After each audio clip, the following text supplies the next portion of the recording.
Hello guys, good morning to all of you. This is Maggie Raj here, and now we are going to get discuss about the wave number and the series in the spectrum, just like Lyman, Balmer, Parsons, Brackett and P-Fund.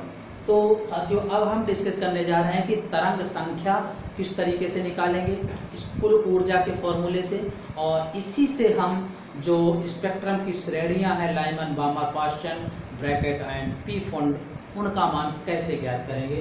तो देखते हैं कि तरंग संख्या ये किस प्रकार से निकालेंगे। तरंग संख्या तो ये न्यू बार इक्वल टू 1/λ होता है। तो देखिएगा, हम जानते हैं कि En का मान जो है nवीं कक्षा के लिए कुल ऊर्जा mz²e⁴8ε02n²h²। तो जब n रिप्लेस करें n1 तो E इक्वल टू हो जाएगी E1, और इसका मान हो जाएगा E1 इक्वल टू -mz²e⁴8ε02h²1/n1²। और इसी तरीके से जब n को n2 में रिप्लेस कर दें तो E जो हो जाएगा E2 में बदल जाएगा, अर्थात E2 का जो मान होगा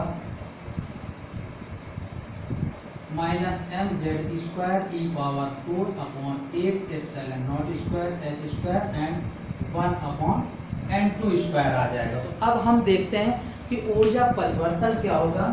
अतः डेल्टा E का मान जो होगा E2 माइनस E1 होगा, ठीक है ना। तो E2 और E1 दोनों मान आप यहाँ पर रख सकते हैं। तो देखिएगा mz²e⁴8ε02h² ये दोनों में कॉमन है। E2 में -1/n2² और माइनस, फिर ये माइनस, तो इसका मतलब 1/n1² माइनस 1/n2² ये आ जाएगा। और डेल्टा E किसके इक्वल होता है? hc/λ ये होता है। तो mz²e⁴8ε02h²1/n1² माइनस 1/n2²। तो अब हम इसको आगे सॉल्व करेंगे।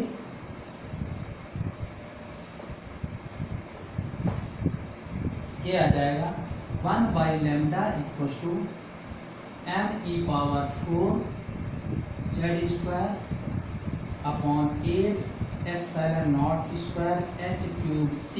देखिएगा hc को भी हमने नीचे ला दिया, यहाँ सिर्फ 1/λ बचाया है, h³ एंड ये आ जाएगा 1/n1² माइनस 1/n2²। तो ये जो मान होता है ये r होता है, और me⁴8ε02h³ और 1097 × 10⁻7 प्रति मीटर होता है, जिसे हम रिडबर्ग नियतांक बोलते हैं।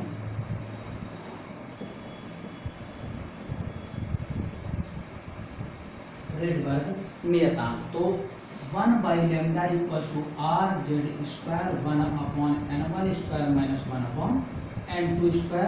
और फॉर हाइड्रोजन स्पेक्ट्रम के लिए, हाइड्रोजन परमाणु के लिए इसकी z की वैल्यू क्या होती है हाइड्रोजन के लिए 1। तो 1/λ equal to r 1/n1² minus 1/n2² ये आ जाएगा। और ये आप जानते हैं कि ये किसके इक्वल होता है? न्यू बार के। तो nu bar equal to 1/λ r 1/n1² minus 1/n2²। तो इस प्रकार से हम तरंग संख्या का मान भी ज्ञात कर लेंगे, ठीक है। तो ये हो जाएगा, इससे हमने तरंग संख्या और वेवलेंथ यानी तरंगदैर्घ्य भी इसी से निकाल लेंगे, इसी फॉर्मूले से। तो अब आते हैं हम श्रेणियों के बारे में। स्पेक्ट्रमी श्रेणियां, तो स्पेक्ट्रमी श्रेणियां जो हैं वो 5 भागों में बांटी गई हैं, और ये 5 श्रेणियां जो हैं Lyman, Balmer, Paschen, Brackett and Pfund. और ये कैसे हैं तो ध्यान दीजिएगा, जैसे ये कोई परमाणु है तो ये इसकी पहली कक्षा है n इक्वल टू 1, फिर ये n इक्वल टू 2 है, फिर n इक्वल टू 3 है, फिर n इक्वल टू 4 है, फिर n इक्वल टू 5 है, और इसके बाद कितनी भी श्रेणियां होंगी ये, ठीक है ना।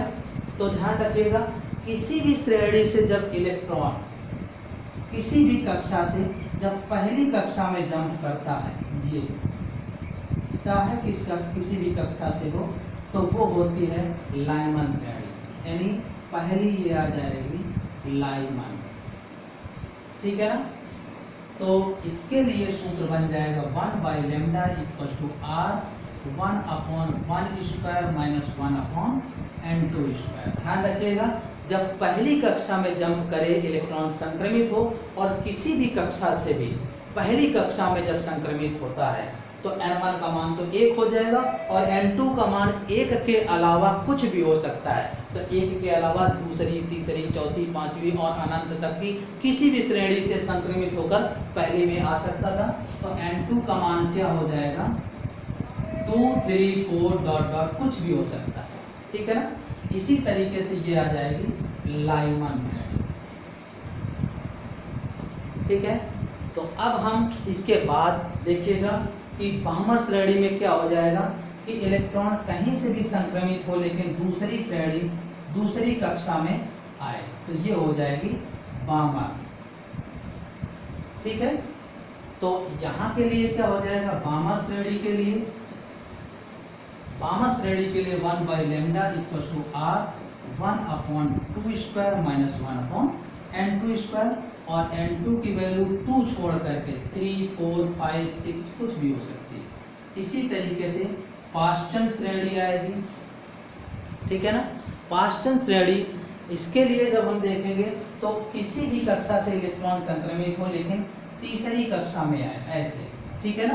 ये कोई भी कक्षा और भी होती जिनसे संक्रमित होकर के वो तीसरी कक्षा में आ रहा होता, तो क्या होता है, पाश्चन, और 1/λ R 1/3² - 1/n², और n2 की वैल्यू 3 छोड़ करके 3 तक के लिए 4, 5, 6 कुछ भी हो जाता।